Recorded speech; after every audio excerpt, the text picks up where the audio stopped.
একেবারে লাল লাল করে কষা কষা করে ভোলা মাছের ঝাল, এটা যে কি দারুণ হয় খেতে।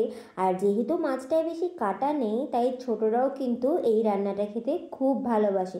তো দেখে নাও পুরো রেসিপিটা।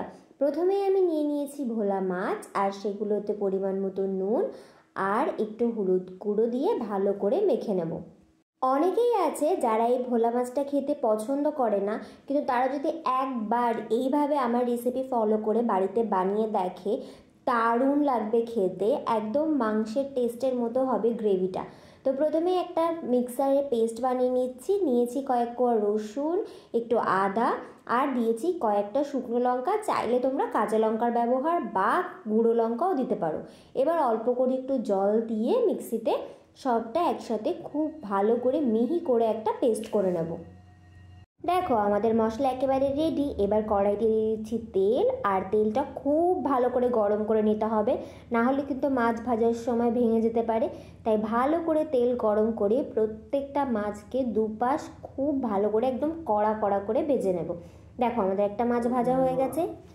এইভাবে আমি প্রত্যেকটা মাছকে ভেজে নিয়েছি। একসাথে সব মাছ দিয়ে দিলে কিন্তু ভেঙে যেতে পারে, তাই আমি একটা একটা করে ভেজেছি। তো তারপর কড়াইতে প্রথমে জিরে আর তেজপাতা ফোড়ন দিয়ে দিয়েছি তেলের মধ্যে। তারপর দিয়ে দিচ্ছি কিছুটা পেঁয়াজ কুচিটা একটু নাড়াচাড়া করে নিয়ে দিয়ে দিয়েছি পরিমাণ মতো নুন, আর দিয়ে দেবো পরিমাণ মতো একটু হলুদ গুঁড়ো। এবার পেঁয়াজটাকে একটু ভাজা ভাজা করে নেব। পেঁয়াজটা একটু ভাজা হয়ে গেলে আমরা মিক্সিতে যে পেস্টটা করে রেখেছিলাম আদা রসুন আর লঙ্কার, সেটা দিয়ে দিলাম তেলের মধ্যে। দিয়ে পেঁয়াজের সাথে ভালো করে একটু নাড়াচাড়া করে কষে নেব। এই মশলাটা কষতে যেটুকু সময়, না হলে কিন্তু রান্নাটা খুব তাড়াতাড়ি হয়ে যায়। এবার আরও 5 মিনিট মতো নাড়াচাড়া করে নিয়ে তার মধ্যে আমি দিয়ে দিচ্ছি টমেটো কুচি, আর দিচ্ছি পরিমাণ মতো একটু জিরের গুঁড়ো আর একটু ধনের গুঁড়ো দিয়ে ভালো করে কষে নিচ্ছি। মশলাটা ভালো করে কষতে হবে, টমেটোটা পুরোপুরি নরম হয়ে যাবে আর মশলা থেকে তেল ছাড়বে, ততক্ষণ পর্যন্ত আমরা মশলাটা কষবো। দেখো মশলা কিন্তু পুরো কষা হয়ে গেছে আর তেলও ছেড়ে দিয়েছে। এবার আমি এর মধ্যে দিয়ে দিচ্ছি জলটা পরিমাণ অনুযায়ী দেবে, দিয়ে একবার নাড়াচাড়া করে এবার এটাকে আমরা ফুটতে দেব। কিছু সময় ফোটানোর পর গ্রেভিটার মধ্যে আমরা ভেজে রাখা মাছগুলোকে এক এক করে দিয়ে দেব, আর মাছ দিয়ে আরও বেশ কিছুক্ষণ রান্না করব।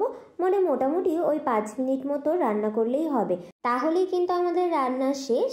শুধু নামানোর আগে আমরা ওপর থেকে একটু গরম মশলা গুঁড়ো ছড়িয়ে দিচ্ছি, দিয়ে ভালো করে একবার মিশিয়ে নিচ্ছি।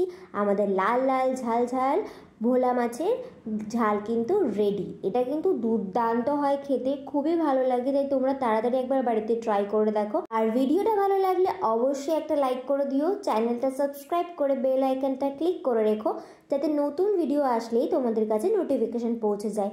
দেখা হবে একটা নতুন ভিডিওতে একটা নতুন রেসিপির সাথে। ততক্ষণ পর্যন্ত সকলে সুস্থ থেকো, ভালো থেকো, টাটা।